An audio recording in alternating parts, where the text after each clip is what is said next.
welcome back to Living Limitless. I'm Sherry. And I'm Rich.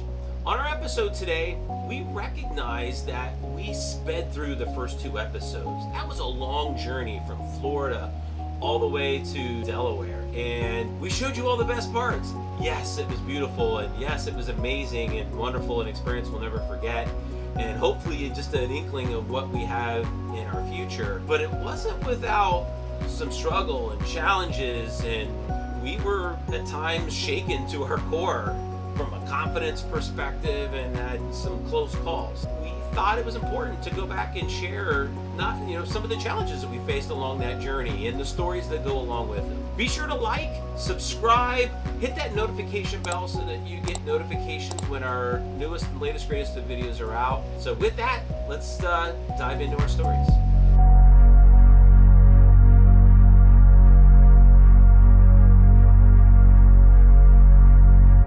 The first experience we had at moving the boat early on, we had our captain with us, Captain Patrick, who was outstanding. He really helped us make sure that we didn't do anything catastrophic, step into it big time in the first couple of days that he was on board. So that was very helpful. And during that time, we had an opportunity we practiced some mooring.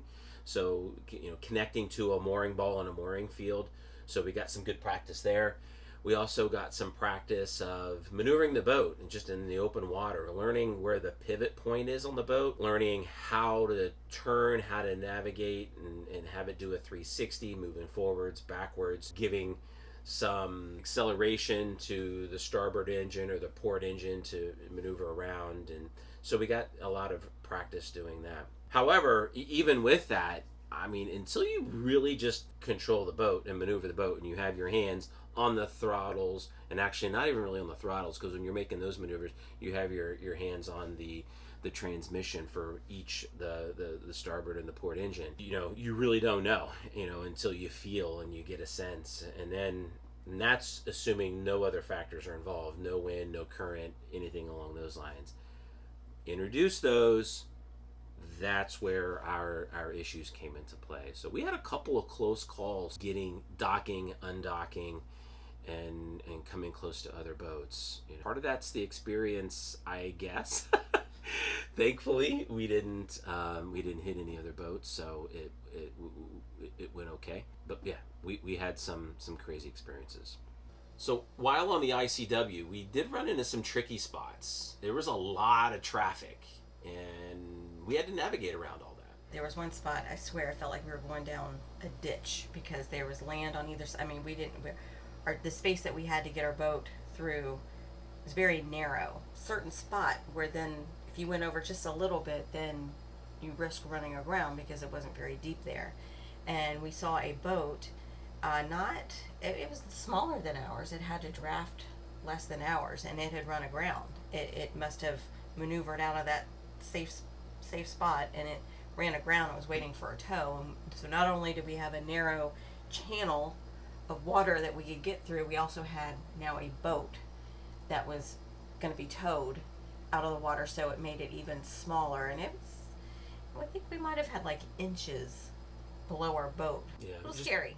Yeah, we just had to constantly watch and constantly be careful. And that other boat that we did see that ran aground, they had their anchor out, so they were stable, they were safe, and they were simply just waiting for the tow. Yeah, so it was always, it was a long trip, and you had to constantly pay attention and look out for those things. But, together we did it. You have to stay alert and make sure that, we have one of the navigational apps that we have gives the alert, so you know exactly where the shoaling was, so you knew. It would tell you very specifically at what marker to hang right, to the left, to stay in the middle. It was very specific, and so we made sure to follow those, stay alert. So the 2 videos that we started our channel out with, again, showed us moving the boat from Florida, in a very fast time. But actually, we did take 2 breaks, during that time. We had a week of vacation and spring break that we took to move the boat most of the way, but we had to stop on 2 different occasions to get back to work, we had other things. We just sold a house. We had things we had to take care of there. Caitlin had to wrap up school, and she had a talent show, so it was fun to go back and see her. She always comes out of her shell on stage. It's so much fun to watch, and she rocked it. She did a great job, and it was fun seeing that. And she had a birthday, so we got a chance to, with friends, to stop and celebrate her birthday at her favorite restaurant, Texas Roadhouse. She jumped on that saddle like she's been riding for years. So she's like, "It's my turn." it was so much fun. But that also helped break up the trip a little bit too. So we only had to really stop for an extended period of time twice, and then our stop was in Delaware, where we're now catching up on making the boat hours, catching up on boat maintenance, and preparing for our much longer journey. The next story on our trip from Florida to Delaware, and lesson learned, and this was a tough one, is as captain of the boat, I'm responsible for the wake of the boat, plain and simple. Every captain is responsible for their own wake. And even though our training captain, Captain Patrick, said multiple times, slow down, watch your wake, look for the bridges, look for the floating docks, look for boat ramps, really anything. There's places where there's housing right up along the ICW, all of those things. And you have to constantly watch for those. One of the things that makes the trip kind of draining is you're constantly looking for those things. And it only takes one time to miss something. And by the time you miss it and you slow down, it can be too late. That's what happened to us. We were coming... This was at the very end of a day. In fact, I had already just decided on where we're going to anchor for the night. Found a great anchor spot. It was the end of a long travel day. We've been traveling since 6 a.m. It was Easter weekend because it was busy on the water, which made it even more difficult to stay alert because there was so much traffic. And we were in spots most of the day where we could cruise more than idle, like we were in no wake zones all day long. We were actually in spaces where you could move faster than idle and you could have a wake. We came up on a fuel dock. I'm going to say this fuel dock was 250 yards, maybe 300 yards away from where we were at. We were a good distance away from it. But keeping in mind, this boat, 40,000 pounds, and it's full displacement, so it sits in the water. It leaves a big wake. And that's part of the things that I'm learning, is that it doesn't take much speed at all for this to throw off a really big wake. We came up on this fuel dock. I saw it, but I saw it too late. Back down the engines as the wake caught up with us, and it worked its way toward the shore there. It actually hits. There were two boats there, and one of the boats was tied up and was fueling. Thankfully, they weren't actually in the process of fueling, but moved the boat up and down. And as the boat went up and down with that wake, it took a big chip out of the rail and also damaged the cleat. So pulled the cleat up out of the boat and damaged that. Of course, we didn't know that the instant that happened. I backed it down. We were then really just idling as we continue to move on. And then I'm going to say 10 minutes later, we heard over the radio, hey, this boat, and they gave a description. They didn't have the name of the boat, but they gave a description that was describing our boat. Hey, just wake the fuel dock, there's damages. We jumped on the radio and acknowledged that, yes, it was us. We're the boat that they were looking for. Yeah, I shared my name and number with the captain of the vessel that was damaged. He caught up with me on the phone the very next day. Super nice guy. He couldn't have been nicer. I think he was a little apprehensive at first, as I would be. Anybody would be, right? You're questioning somebody, because there's so many cases where it's kind of hard to prove whether it's you or not. Because there was a lot of traffic, a lot of wakes, a lot of boats did not care about their wakes. We saw numerous times a boat would come out of nowhere and speed by, leave a big wake, and it didn't really bother our boats. But if there was a sailboat next, it would really rock them, and they would get on the radio and yell at the captain. The captain was like, I don't care, who cares about a wake? And we're like, oh my gosh, it was insane. It was a busy weekend. So we saw all this, and so then we're like, well, we don't want to be the jerks that, we did something. We want to own up like, okay, we made a mistake. So we did talk it out with the captain, and once he realized that we were going to pay for the damage, we were new and we're still learning how our wake affects things. I think it kind of calmed things down. But he was super nice, super understanding, and through a series of weeks of him getting the appraisal on the damage and us going back and forth with that, and he was we took care of it. He was super nice, and actually got multiple quotes, and ended up going with a quote that was cheaper than what we originally thought. So it worked out really well. He was happy, we were happy. And in 2 different locations, he even tried to hook up with us to do dinner. It just never worked out. But super nice guy. Yeah, and it sucks because it's money that I spent on somebody else's boat, and I much rather would have spent that money on our boat, or shoot, as much as that cost, it could have extended our trip another couple of weeks, or a month or 2. Because it wasn't a cheap fix at the end of the day. You just have to constantly pay attention to it. Lesson learned. I'm a better captain as a result, unfortunately. So one of the things that we did to help us better understand how the wind was affecting our boat specifically is we tied a ribbon onto the bow of the boat. As I'm on the flybridge, I can see which way that wind, or which way that ribbon is being blown. So it was just a neat little, took a couple of seconds just to tie that up there. Sherry, went up there and did that while we were underway. And that was very helpful, for the remainder of the trip. Another thing that was helpful and a tip is the bridge tenders. Listen to the bridge tenders. They don't like to open the bridge when they don't need to, especially some of the bridges that are open on request only. We were coming up on this bridge that was 19.6, and that is the exact height of the air draft on our boat. So we know that's the max we could get under. So we called the bridge tender and asked them for an open, and he asked how tall I was. He saw me coming. He asked how tall we were, and I told him. He's like, you'll be good. The tide's a little lower, and as you get a little closer to the bridge, you'll be able to make it underneath, no problem. So we lowered the antennas, and it still it was close. It probably wasn't that close. We probably had a good foot and a half, maybe, getting under that bridge. The bridge tender was right. We had plenty of room to get underneath it, but it looked scary. It was enough for us to. It was. I was up top looking, and it was very close. Yeah, it was enough that made us go whoo when we got past it. So, our craziest experience traveling up to Delaware was by far when we were docking in the Charleston area. I won't name the marina. It wasn't the marina's fault by any stretch, but we were coming up the ICW. We turned into the marina. It was a pretty windy day. There was some decent current at that point as the tide was going out, and all of which I knew. But as we were coming up the ICW, it didn't really feel that bad because we were headed into the wind. We were headed into the current, at least until we made that turn to go into the marina. We made the turn to go into marina.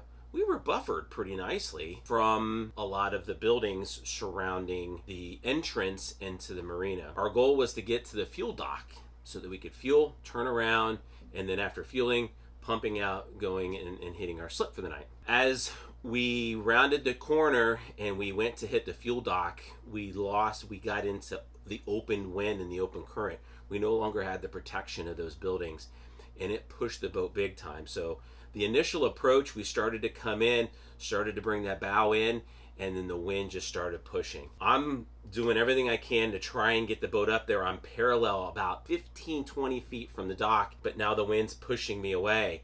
It's a pretty narrow channeling through that portion of that marina. There were rocks in behind it, and on the other side and behind us were other boats that were, docked in their slip that we were drifting towards.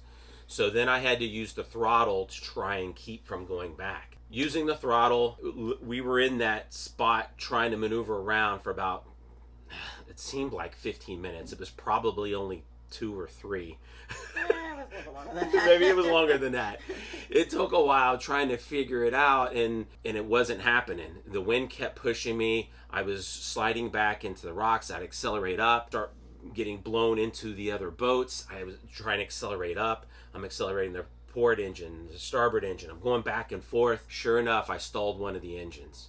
I'm sliding backwards into another boat. I am talking to Sherry through the headsets, and I'm saying, I just lost an engine. I need you to go down and to the lower helm, restart the starboard engine. I lost the starboard engine. Meanwhile, this thing is buzzing at me. She goes down and in a hurried fashion actually turned off the port engine.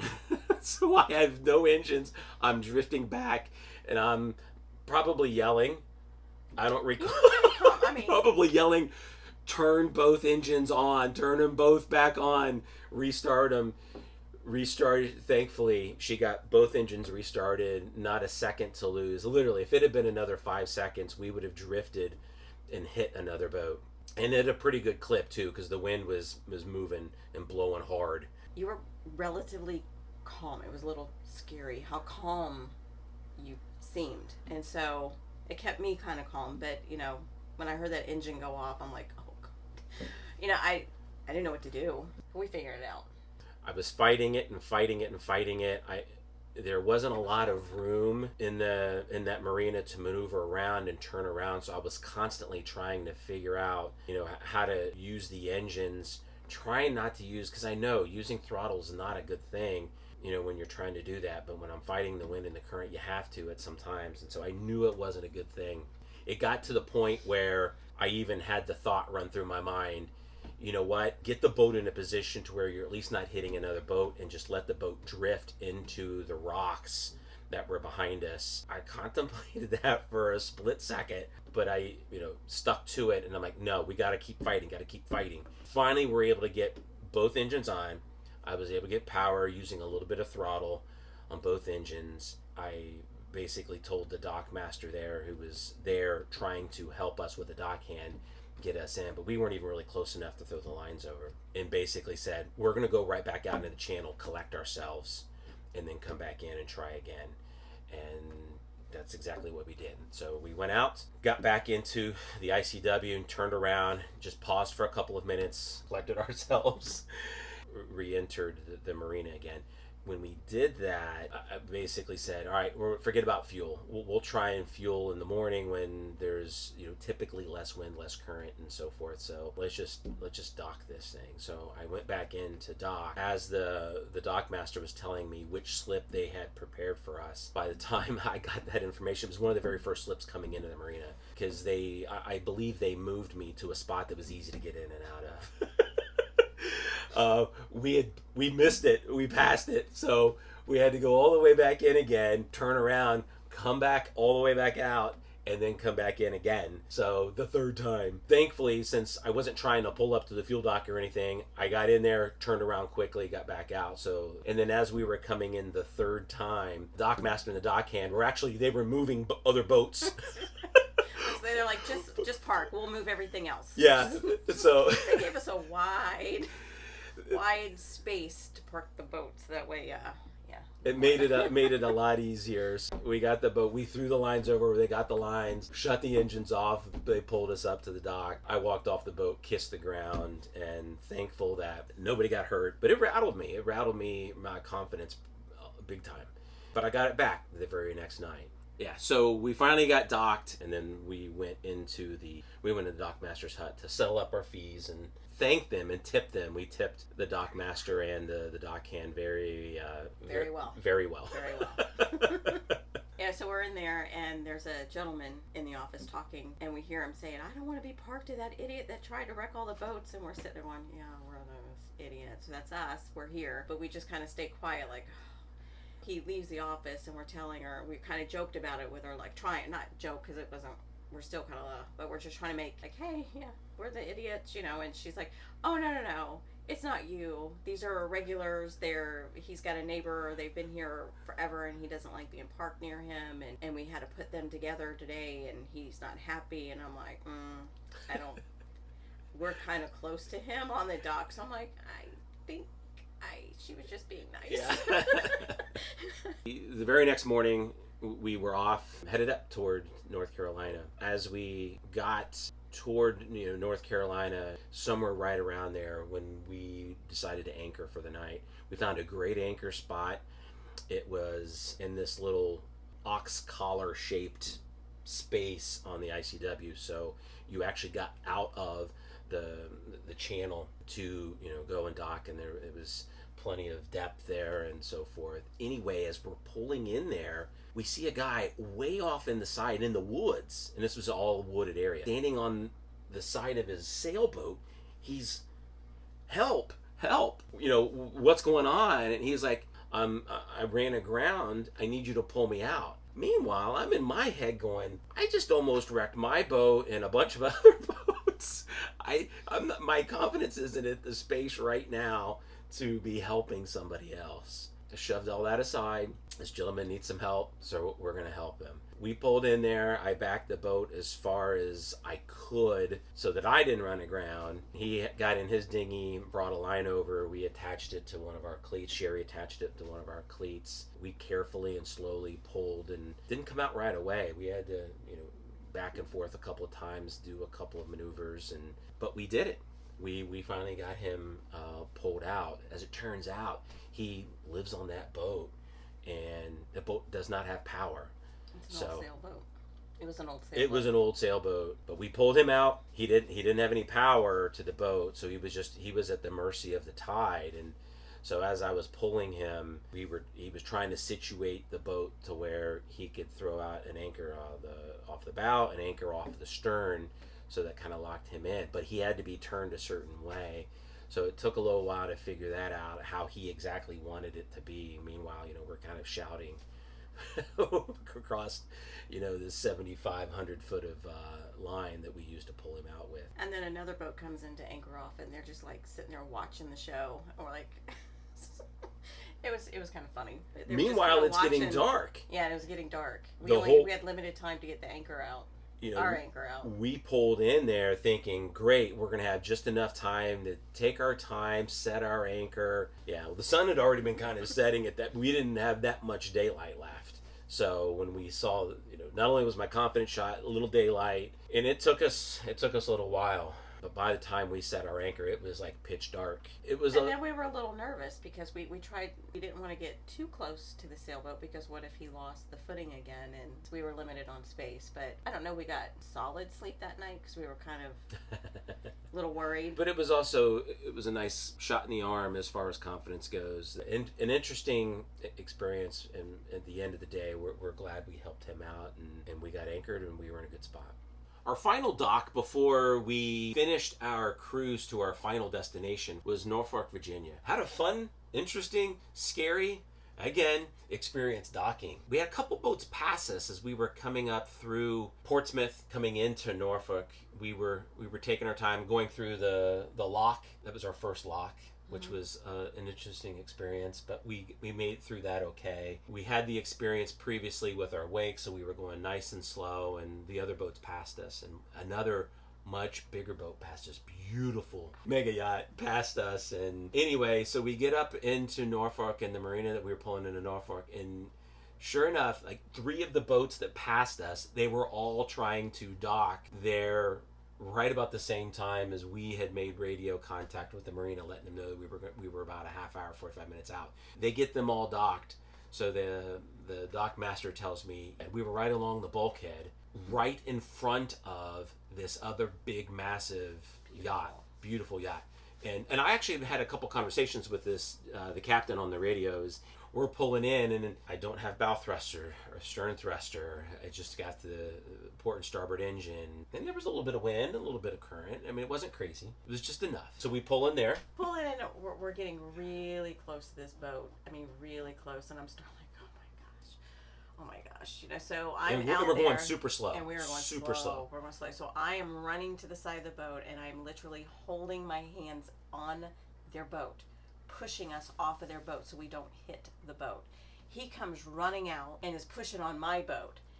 I'm like, oh my God, he's going to start yelling at me. But he looks up at me, and we were like, holding each other's boat apart. And he just looks at me and is like, hi, welcome to the circus. I'm like, why is he being nice to me? I'm about to hit his beautiful boat, But he pushes and we push, and we finally get into where we're supposed to be in the dockhand.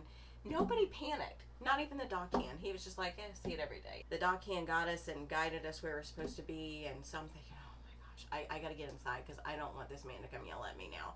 But he didn't. After we were all settled, he comes out with a drink. Hey, I think you need one of these, and we're like, why is is he being so nice? But it turns out he was not the owner of the boat. He was the captain, and his job was to move it to where it was. I'm like, okay, all right. But he was super nice guy. Yeah, it certainly helped make for a much more relaxing evening, and I've heard the sayings, slow as pro, go as slow as you're willing to hit something else, and the fact that we were really going that slow. But going that slow also prevents, I don't have as much control either. But at the same time, it helps in that case. Because I'm telling Sherry, you have to push us off of this boat. She's like, how am I going to be strong enough? But she was. That's all it took was just that little bit of, not just so that we didn't hit and we didn't hit. And then later that same evening, we saw this other boat, about our size, maybe a little bit bigger than ours, come in and glide in, and we're watching it, and of course it had it all. So it comes in and just kind of goes in, stops, and just scoots right in, and we're like, we've got to figure out how to get a bow thruster on this boat. we're on the search, so we're hoping that it's on the very short list of upgrades to the boat. So we shall see. Thanks for joining us and listening to our stories. Hopefully that helped fills in some of the gaps on our delivery of the boat from Florida to Delaware, and not only shares the good stuff, but also some of the challenges and obstacles that we faced and all the expensive things that we learned along the way. Tune in next time on Living Limitless. We'll see you. Take care.